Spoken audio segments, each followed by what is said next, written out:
So my name is Shane Eichner. I'm the training manager of the US. I've been a radiation therapist for half my life. I've worked at University of Texas MD Anderson, Memorial Sloan Kettering, New York Proton Center.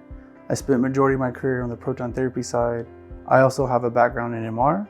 I helped develop one of the first MR simulations for radiation therapy at MD Anderson. So I also worked as one of the therapists on the MR Unity at MD Anderson and Memorial Sloan Kettering.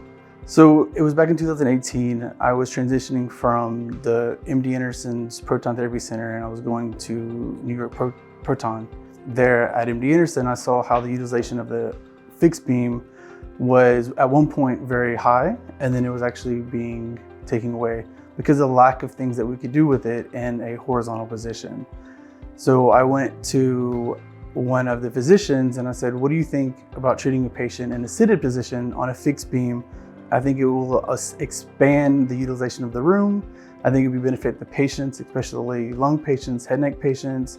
I think there's some key aspects that will allow them to have a better and healthier treatment.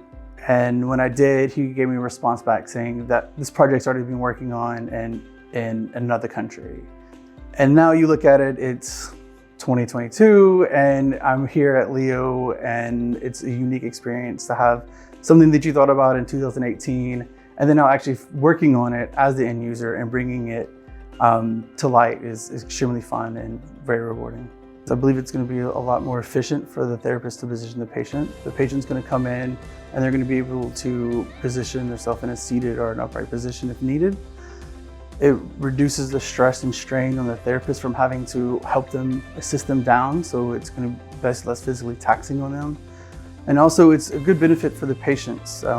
Over my years in radiation therapy, the patients are always laying down, looking up at a ceiling, and they don't know what's going on around them. And it kind of creates a fear of unknown. Now in an upright or a seated position, they are able to see what we're doing, what's going on. We can hold conversations with patients. So as we demo the system, we've noticed that physicians come in and they are positioned on our system and they realize that they've been in there for 15, 20 minutes. And what we like to show them is like, this is your patient. Your patient's being here in this comfortable position. How lovely is it for them to go through something so devastating, but yet be comfortable as they treat?